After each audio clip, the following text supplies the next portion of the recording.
La voix de l'Évangile.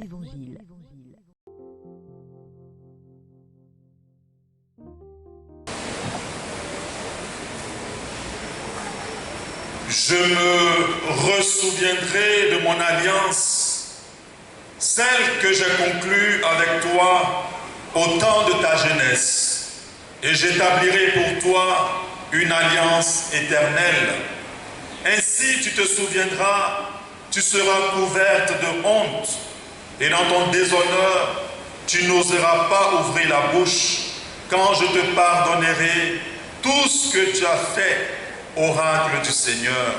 Au nom du Père et du Fils et du Saint-Esprit, bien-aimés dans le Seigneur, je viens nous parler d'un Dieu miséricordieux, d'un Dieu rempli d'amour, d'un Dieu qui est prêt à te guérir, d'un Dieu qui est prêt à poursuivre son alliance avec toi.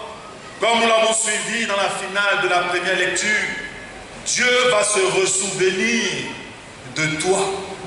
Il va se ressouvenir de l'alliance qu'il a tissée avec toi, mais qui, toi, au contraire, t'es détaché de cette alliance à cause de tes choix. T'es détaché de cette alliance à cause de ton attitude qui ne glorifiait pas son nom. Mais Dieu te dit en ce matin qu'il reste et demeure le Dieu miséricordieux, lent à la colère, plein d'amour et qui vient aujourd'hui vers toi pour te guérir. Oui, chers frères et sœurs, notre Dieu accomplit des miracles imaginaires. Notre Dieu peut produire. Notre Dieu est capable de remettre en place les organes manquant de ton corps. Cela n'est pas impossible à notre Dieu.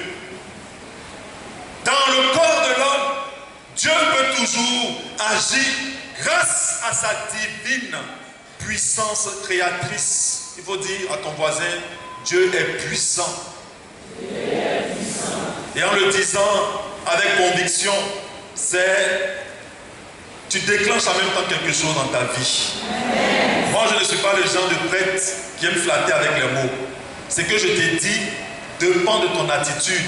Si tu es vrai, si tu es sincère ou authentique devant Dieu, chaque parole que tu prononceras agira dans ta vie. Dieu est capable de redonner la vue à un aveugle. Ce sont des petites choses. C'est comme aller acheter des bonbons à la boutique. Dieu est capable de remettre ton organe. Peut-être victime d'un accident, tu as dû perdre un bras ou un pied. Mais Dieu est capable de faire repousser tout cela. Notre Dieu, chers frères et sœurs, est un Dieu merveilleux. Je relis encore la finale de la première lecture parce que ça enseigne tout. Il nous dit, tu t'es fié à ta beauté. Quand il nous dit tu t'es fié à ta beauté, ça veut dire, à un moment donné de ta vie, tu as pensé à toi-même, faisant fi de l'alliance que lui, Dieu, il a établie avec toi. Tu t'es éloigné de lui. Et il continue. Tu t'es prostitué en usant de ta renommée. La prostitution, ce n'est pas seulement vendre son corps. Il nous dit, à cause de ta renommée, peut-être parce que tu as été nommé ambassadeur ou directeur ou je ne sais pas, chef du personnel ou chef de sur le surface, tu es arrivé. Et comme tu es arrivé, Dieu n'a plus de place dans ta vie. Il n'est plus important pour toi. Tu t'es coupé de lui. Et il continue. Tu as prodigué tes faveurs à tout passant. Tu as dit aux gens, regarde-moi bien, tu penses que je suis de la catégorie des gens que tu fréquentes? Je ne suis pas comme toi. Et je ne vais pas n'importe où. Et je ne mange pas n'importe quoi, s'il te plaît. Parce que je suis une personnalité chic et classe. C'est nous qui entrons dans les hauts lieux. Tu as fait cela à un moment donné de ta vie. Tu t'es coupé de Dieu. Tu as été à n'importe qui. Cependant, moi, Dieu, je me ressouviendrai de mon alliance. Pendant tout le temps où tu t'es détourné de sa voie, Dieu restait ce Père patient et miséricordieux. Ressouvenons-nous de l'épisode de l'enfant prodigue, Dieu est un Dieu patient. Nous quittons sa présence à cause de nos choix. Mais Dieu reste un Dieu patient qui nous attend. Et il continue. Celle que j'ai conclue avec toi au temps de ta jeunesse. Dieu se souvient de son alliance. Dès le moment où tu as été créé à son image et à sa ressemblance, Dieu ne t'a jamais abandonné. Bien-aimé, ce sont tes choix qui à un moment donné ont tiré le rideau noir devant ta face. Sinon Dieu se trouvait de l'autre côté du rideau. Et il attendait que son enfant prenne conscience et soit lucide de ses choix afin de pouvoir revenir à lui Dieu. Il nous dit, sa parole est vérité. Je me ressouviendrai de mon alliance, celle que j'ai conclue avec toi au temps de ta jeunesse. Et il dit, j'établirai pour toi une alliance éternelle. Ce que Dieu a dit sur ta vie, c'est pour l'éternité. Peut-être que les vicissitudes de cette vie, peut-être que les réalités de cette vie, parce que nous sommes dans un monde à demi converti, cela peut retarder la grâce de Dieu. Mais la parole qu'il a déclarée sur ta vie est pour l'éternité. Bien-aimé, ton péché ne change pas le programme de Dieu sur ta vie. À un moment donné, tu prendras conscience que tu t'es détourné de ton Créateur et tu reviendras puiser à la source et retourner dans ta grâce. Parce que Dieu a une seule parole. Quand il a donné sa parole sur ta vie, eh bien, elle finira par s'accomplir. Au Cameroun, on dit, elle va sauf que s'accomplit. Parce que la parole de Dieu est vérité. Oui, chers frères et sœurs, Jésus est capable de vous restaurer la vue. Jésus est capable de vous guérir. Jésus est capable de refaire votre histoire. Il est capable. Mais cela dépend de ton attitude. Cela dépend de ta réceptivité. Comment est-ce que tu reçois son message, sa parole? Le moment est venu pour toi d'être vrai. Je vous ai déjà parlé de l'amour du prochain. C'est un déclencheur de grâce. Celui qui aime son frère et sa soeur, eh bien, il est dans la vérité. Je vous ai exhorté, au sortir de cette Eucharistie, d'aller vous réconcilier avec vos frères et sœurs, ceux avec qui vous avez des malentendus. Si vous l'avez fait, c'est pour votre bien. Si vous ne l'avez pas fait, c'est toujours pour vous. Mais je sais qu'il y a une maman qui m'a appelé au téléphone et qui m'a dit, mon père, j'ai mis en pratique ce que vous avez dit et j'ai vu les retombées, les grâces. Au fait, il n'y avait même pas de problème entre nous. Parce que quand j'ai appelé ceux avec qui il y avait des différends, les choses se sont réglées par elles-mêmes. Oui, chers frères et sœurs, c'est nous-mêmes nos propres sorciers. C'est nous-mêmes les ennemis de nous-mêmes. Je vais parler français du village. Je suis mon propre ennemi. La grâce que Dieu libère sur ma vie, je suis la seule personne qui puisse retarder cela. Aujourd'hui, je peux vous dire, prenez votre chasuble, prenez vos étoiles, je retourne au quartier parce que j'ai rencontré une petite, elle a touché mon cœur. Est-ce que vous pouvez vous mettre sur mon chemin pour dire pourquoi tu fais ça? Qui peut m'interdire de faire ça ici? Personne. Donc je suis le seul capable de retarder la grâce de Dieu dans ma vie. Le démon ne nous connaît pas. C'est nous-mêmes qui ouvrons nos cœurs aux démons. Hier, je posais avec une maman et elle me disait, j'ai dit, maman, comment tu vas maintenant? Elle dit, mon père, c'est toujours mon mal des pieds. Je lui ai dit, change le vocabulaire. Ne dis pas c'est toujours mon mal des pieds. Parce que quand tu dis mon, tu t'appropries la maladie. Et tu penses que le mal va aller ailleurs. Il est tellement à l'aise chez toi. Parce qu'il est chouchouté, il est caressé, il est bien nourri, bien entretenu. Mais quand tu dis mon, c'est ton. Elle dit, ah, c'est vrai. J'ai lié ça. Je ne sais pas, tu as lié ça après. Oui, chers frères et sœurs, Jésus aujourd'hui veut une alliance nouvelle avec toi. Il est capable de changer ton histoire. En Matthieu chapitre 9, verset 1 à 8, Jésus a guéri un homme paralysé. Oui, bien-aimé du Seigneur, votre corps est-il atrophié ou paralysé à cause d'un choc vasculaire cérébrale ou à cause d'un accident? Avez-vous perdu peut-être la capacité de marcher à cause d'une blessure cérébrale ou à cause de la colonne vertébrale? Est-ce que vous boitez ou marchez avec des béquilles ou devez vous être porté? Si tel est le cas, vous êtes à la bonne porte, vous êtes au bon endroit. Bien aimé du Seigneur, j'ai vu une maman marcher avec des béquilles. Elle est venue au centre. Et j'ai dit à la maman, tu entretiens les béquilles, pourquoi? Elle dit, mon père, comment ça? Il dit, mais tu entretiens les béquilles. Tu marches avec, je sais que tu essuies souvent avec le mouchoir avant de sortir, pour que ce soit joli. Souvent même, tu enlèves même la poussière qui est dessus. Elle dit, ah, j'ai fait ça souvent quand je vais partir au travail, je dois nettoyer pour que ce soit propre. Il dit, ah, tu entretiens? Dépose ça à côté, marche. Elle me regarde, elle dit, marche. Elle dépose sa béquille, elle marche doucement. Elle marche doucement. Peut-être qu'elle est en train d'écouter à la radio. Elle marche doucement. Elle va jusqu'à notre oratoire d'adoration. Elle fait le tour, elle passe devant la grotte, elle revient. Elle dit à son chauffeur, pardon, prends les béquilles là, mets ça dans le coffre, il n'y en a plus besoin.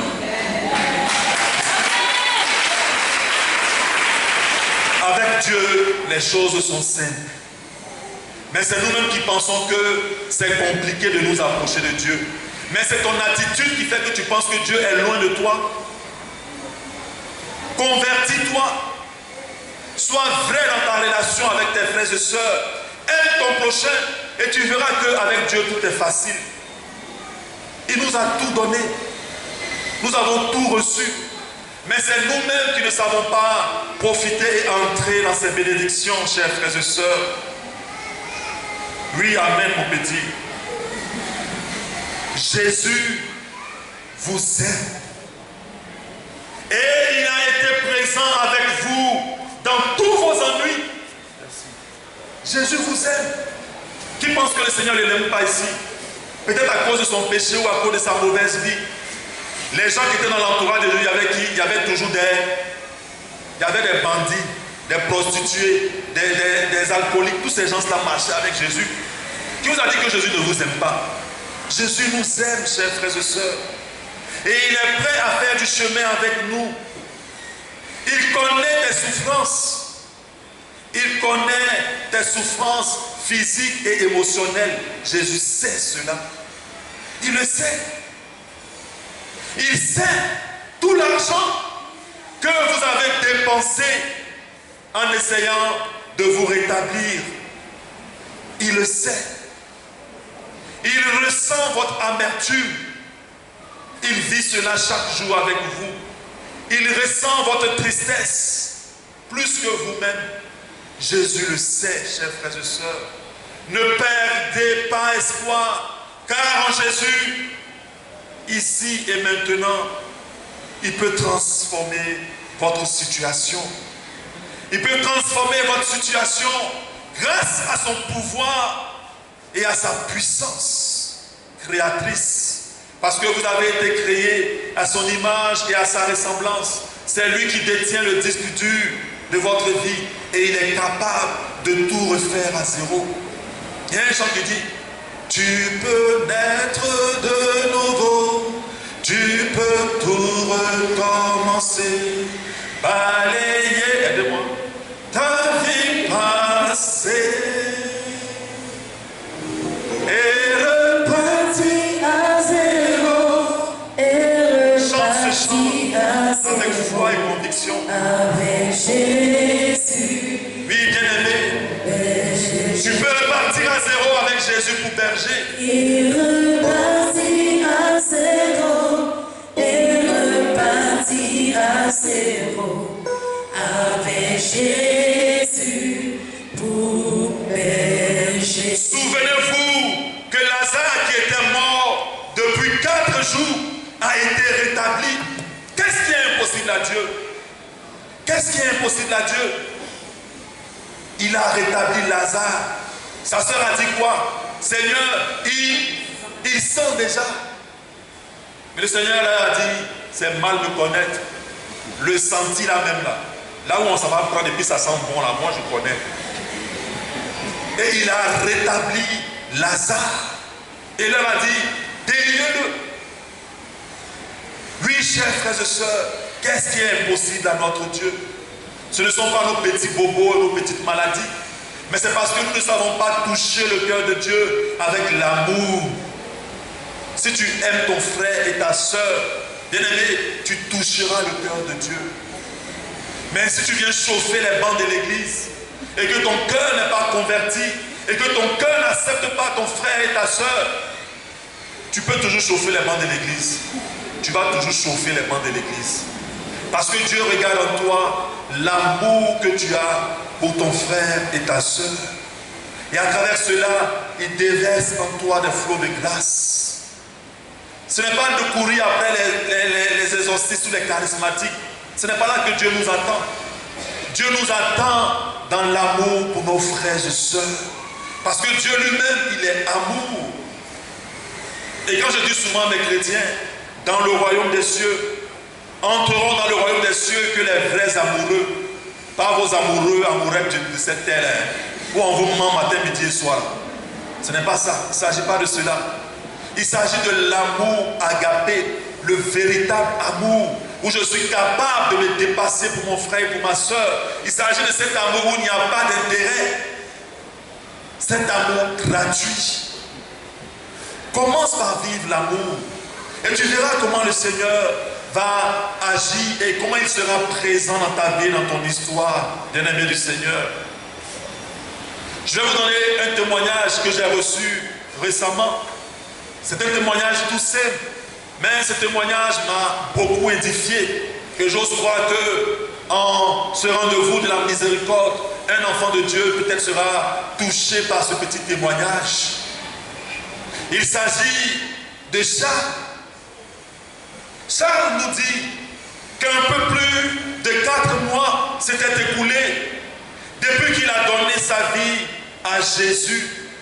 Et son cœur était en feu pour accomplir quelque chose pour Dieu. Vous savez, quand on vient de faire la rencontre du Seigneur, on est tellement zélé, on est brûlé d'amour. On dort dans la louange, on se réveille dans la louange, on mange dans la louange. Mais quand on nous gifle, on dit c'est pas grave, il reste pour moi Dieu. Ça c'est dans les débuts. Qui n'a pas vécu ça ici?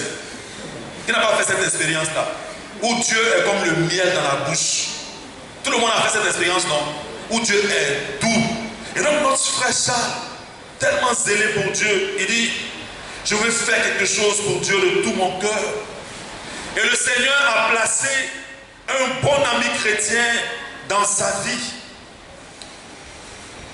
pour l'aider. Et Charles nous dit, et c'est cet ami qui m'a donné l'opportunité de réaliser mon désir de travailler pour Dieu. Parfois Dieu met sur nos chemins des personnes qui viennent nous aider à réaliser son projet dans notre vie. Voilà pourquoi, bien aimé, je veux dire à un enfant de Dieu, avant de faire une camaraderie avec quelqu'un, porte cela d'abord en prière.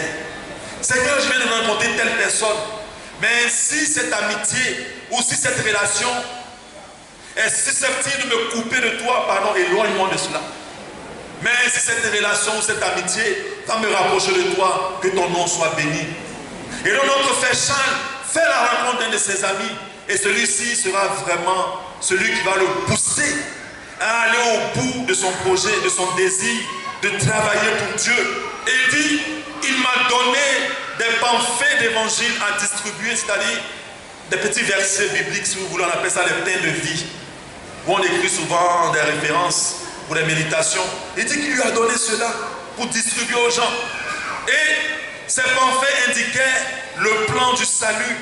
Et avant que nous en prenions connaissance, la porte de l'hôpital local s'est ouverte afin que nous puissions visiter les malades. C'est-à-dire, ils se préparaient à aller vers les malades. Et pendant qu'ils préparaient leur petit topo, voilà qu'on ouvre les portes de l'hôpital local. Et ils ont décidé d'aller en visite tous les dimanches, voir nos frères et sœurs malades. Parce que nous sommes ici là, nous ne sommes pas malades, nous sommes en bonne santé. Vous avez déjà vu un malade? Qui a déjà vu un malade? Pour vous là, c'est amusement. Vous avez déjà vu un malade? Allez à l'hôpital, vous allez voir ce qu'on appelle maladie. Allez à l'hôpital, vous allez voir qui on appelle malade. Allez voir. Donc il dit qu'ils sont allés, ils ont pris ce programme de tous les dimanches. Lors de notre première visite, nous nous sommes tenus la main dans le parking et avons prié pour demander à Dieu la sagesse et surtout sa volonté parfaite. Est-ce que nous prions quand nous allons à la rencontre de Dieu? Même avant de venir à ce rendez-vous de miséricorde et vendredi, bien-aimé, prie d'abord chez toi. Prie d'abord chez toi. Et donc ils ont prié avant de commencer leur visite. Se sont tenus la main, portant notre Bible, nos pamphlets, et nous sommes entrés dans le hall de l'hôpital dans un esprit décidé et déterminé dans nos cœurs à travailler pour Dieu, n'ayant aucune idée de ce à quoi nous attendre. Nous étions un peu nerveux puisque nous avions salué les infirmières au comptoir d'information. Elles nous ont remis une petite boîte contenant des fiches sur lesquelles sont inscrits des noms des patients. Et chaque patient se trouvait dans un groupe séparé selon ses croyances religieuses. Ça veut dire, dans cet hôpital, on regroupait les chrétiens catholiques dans un bloc, les musulmans dans un bloc, les célèbres dans un bloc, les animistes et les païens dans un autre bloc. Donc, il y avait cette répartition-là, selon ses croyances, puisque nous savons que Dieu nous aime, et heureusement, il ne nous sépare pas dans des groupes. Dieu, lui, il ne nous sépare pas, chers frères et sœurs. Dieu ne te sépare pas de lui. Dieu ne te met pas à l'écart à cause de ton défaut. Il continue de t'aimer. Nous avons pigé dans les cartes et choisi au hasard 6 personnes que Dieu nous a incités à visiter. Lorsque nous étions arrivés à la première chambre, c'est la chambre 117. La porte était largement ouverte. Nous avions donc continué à marcher vers l'intérieur quand j'eus baissé les yeux et que je vis l'état de l'homme allongé sur le lit. Je fus très surpris. J'ai senti l'esprit de doute essayer de s'emparer de mon cœur. Quand il a fait l'expérience de la maladie, quand il a vu l'état de ce personnage couché sur le lit, eh bien il s'est dit, ce n'est pas ici que le Seigneur m'attend. Il a commencé par avoir des doutes. Et il a continué. J'ai senti l'esprit de doute essayer de s'emparer de mon cœur, mais j'ai gardé mon esprit fixé sur Jésus. Bien-aimé du Seigneur, dans tes moments de doute, dans tes moments de fatigue, aie le regard fixé sur Jésus. La scène était horrible, nous dit Charles. La scène était horrible. À peu près 10 cm de côté du visage de l'homme était absent, y compris son œil et son nez gauche. C'est-à-dire tout un côté était broyé par la maladie. Il dit que la scène était horrible à voir. Je pouvais littéralement sentir sa chair en décomposition. Souvenons-nous de Lazare, il sent déjà. Je pouvais sentir sa chair en décomposition. Il avait un cancer. Prenant l'initiative, mon ami nous a présenté et a expliqué le but de notre visite. Pendant que son ami parlait, lui, Charles, il priait en silence. Son ami a demandé au malade s'il avait accepté le Christ dans son cœur. Et celui-ci a répondu, non, mais j'aimerais le connaître. Nous avons joint nos mains. C'est en ce moment que mon ami l'a accompagné dans la prière du pécheur. Nous étions témoins quand il a demandé à Jésus de lui pardonner ses péchés et de venir dans son cœur. Bien-aimé du Seigneur, demande pardon pour tes péchés.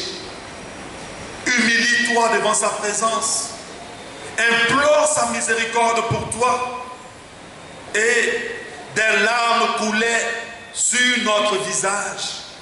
Charles et son compagnon ont été pris d'émotion.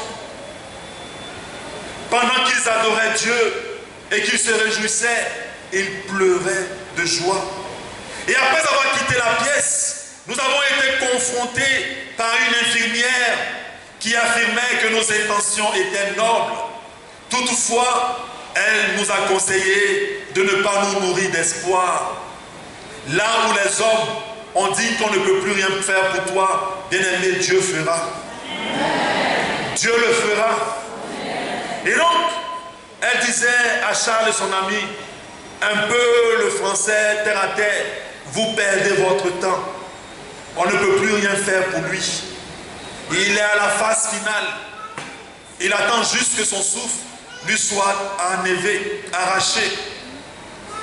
Et toutefois, elle nous a conseillé qu'il n'y avait plus rien à faire pour lui médicalement. Et 2 jours plus tard, alors que lui, Charles, était assis dans sa voiture, après avoir terminé un quart de travail de nuit, Dieu l'a incité à aller à l'hôpital afin de rendre visite à ce malade atteint du cancer, phase finale. Et Charles nous dit, approchant de sa chambre, il a remarqué 2 infirmières qui se tenaient debout sur le seuil de sa porte. Je n'ai cependant pas reconnu l'une des infirmières. J'ai reconnu l'autre comme étant la même infirmière à qui nous avions eu à parler. Tout en riant, elle m'a regardé et m'a dit, ainsi donc, outre le fait que vous soyez un prêtre, vous êtes aussi un policier. Pourquoi est-ce qu'il lui dit ça? Pour lui dire, même la nuit, tu viens encore dans cet hôpital. Je ne t'avais pas dit que tu perdais ton temps. Donc, en plus d'être un porteur de message d'évangile, tu es aussi un policier. Parce que même la nuit, tu viens encore nous visiter, voir comment est-ce que nous travaillons. Et la seule réponse de Charles fut, je fais juste ce que Dieu m'a demandé de faire. Et il est entré dans la pièce où il était assis, dans un fauteuil roulant à côté de son lit. Et toute sa tête était couverte de bandages. Il ne pouvait donc pas voir Charles. Et Charles a posé sa main sur son épaule et lui a dit qu'il était. Il était tout excité de la présence de Charles. Et Charles nous dit, je lui ai dit que Dieu m'a envoyé pour l'encourager et lui dire qu'il allait le guérir et le faire partie de l'hôpital. Alors que là, ce malade, on avait tellement mis dans son esprit que c'était fini pour lui. Mais Charles lui a redonné une parole d'espoir. Charles lui a redonné une parole de confiance. Il dit, Dieu m'a dit de venir te dire qu'il va te guérir et que tu vas sortir de cette situation. Et je veux me baser sur cette grâce de Charles pour dire à un frère, à une sœur d'aujourd'hui que Dieu va te guérir. Parce qu'il a dit dans la première lecture que nous avons suivie qu'il va se ressouvenir de toi et qu'il va refaire son alliance. Et cette alliance sera éternelle sur ta vie. Oui, chers frères et sœurs, il a ensuite prié pour lui et il m'a dit qu'il appréciait que je vienne le voir. Nos frères et sœurs malades ont besoin de nous. La pastorale, ce n'est pas seulement dans les paroisses, sur les micros, sur les pianos, un peu partout. La pastorale, c'est aussi chez les malades. Ils en ont besoin. Ils en ont plus que besoin, chers frères et sœurs. Oui, il lui a dit, ta présence me fait du bien. Je me suis retourné et j'ai emprunté le corridor où j'étais accueilli par l'une des infirmières qui a pointé son doigt sur mon visage et m'a dit, tu dois savoir que ni Jésus-Christ, ni personne ne peut aider cet homme. Il lui manque 10 cm de chair de sa tête et c'est assez profond. Elle illustrait cela en montrant de ses 2 mains. Et Charles nous dit, j'ai senti la stimulation de l'Esprit de Dieu en moi et j'ai répondu, c'est pour cette raison que je suis venu ici aujourd'hui. Je veux que vous sachiez, vous ainsi que tous ceux qui travaillent dans cet hôpital, de même que la population d'ici et celle du monde entier, que c'est Dieu qui a suspendu la terre dans le vide. C'est lui qui tient votre souffle dans la paume de sa main. Et c'est ce même Dieu qui va guérir cet homme et le faire sortir de cet hôpital. Elle a commencé à rire alors que je me retournais pour partir. Et je l'ai entendu dire, cet homme, vraiment, il perd de son temps. 5 jours plus tard, mon ami et moi étions en visite à l'hôpital après le catéchisme. Nous avons prié pour 8 personnes avant de nous diriger vers la salle 117. Quand Charles a ouvert la porte, il nous dit que Satan lui a posé une question. Il nous dit, Satan lui a dit, est-ce que ton ami est encore vivant? Et il a répondu, non, pas du tout. Il y avait une femme dans le lit qu'il avait occupé auparavant. Donc quand Charles est retourné dans la chambre 117, le malade en question n'y était plus. Il y avait une autre patiente qui occupait le lit de ce malade. Et donc Satan est venu chercher à savoir qu'est-ce qui était arrivé à ce malade. Je ne sais pas si vous suivez un peu. Et c'est là qu'il dit à Satan, je ne sais rien. Bien aimé, le Satan ne sait rien de nous. Il ne sait rien de nous. C'est nous-mêmes qui pensons, c'est nous-mêmes qui ouvrons nos cœurs pour qu'il puisse entrer et nous faire du mal. Bien aimé, la peur, quand tu as peur, déjà tu donnes beaucoup d'énergie à ton ennemi. N'ayez pas peur, dis à ton voisin, n'aie plus peur. N'aie plus peur. N'aie plus peur. Parce que quand tu as peur, tu donnes de l'énergie à l'ennemi de t'atteindre. Ils ne savent rien de nous. Et donc il continue. Il trouva une femme allongée sur le lit. Et il dit, nous sommes descendus dans le corridor jusqu'au poste des infirmières, où j'ai vu une infirmière que je ne crois pas avoir déjà vue auparavant. Et il posa cette question. Savez-vous ce qui est arrivé à l'homme qui se trouvait dans la salle 117? Elle répondait en reculant. Je ne sais pas ce qui s'est passé là-bas la semaine dernière, mais cet homme va bien. Cet homme va bien. Il est rentré chez lui. Il est rentré chez lui. Cet homme va bien. Il est rentré chez lui. Je veux dire à un malade, tu rentreras chez toi restauré. Tu rentreras chez toi restauré. Parce que le Dieu que nous servons est un Dieu de vérité. Je ne le dis pas pour te flatter. Mais le Dieu que nous servons est un Dieu de vérité. Si tu nous suis à la radio, peut-être victime d'un accident, le Seigneur va te restaurer, mon frère, ma soeur. Si tu as été licencié, il ouvrira un autre emploi pour toi. Parce qu'il a fait pour ce malade et il le fera aussi pour toi. Oui, bien-aimé du Seigneur, il est rentré chez lui comme Lazare qui est sorti.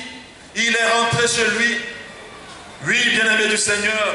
Et Charles nous dit, nous avons levé nos mains et avons commencé par louer le merveilleux nom de Jésus pendant que des larmes coulaient de façon incontrôlable sur nos visages.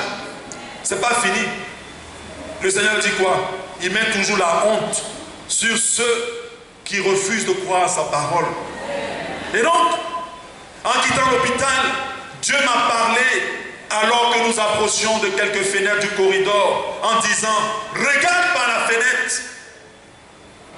Dieu dira dans ta vie, mon fils, ma fille, regarde par la fenêtre. Regarde par la fenêtre. Regarde par la fenêtre. Aussitôt, Charles a regardé à travers les fenêtres qui se reflétaient dans le corridor et il a vu une des infirmières qui s'était moquée de lui la semaine d'avant. Elle marchait dans leur direction en raison de l'angle de la fenêtre.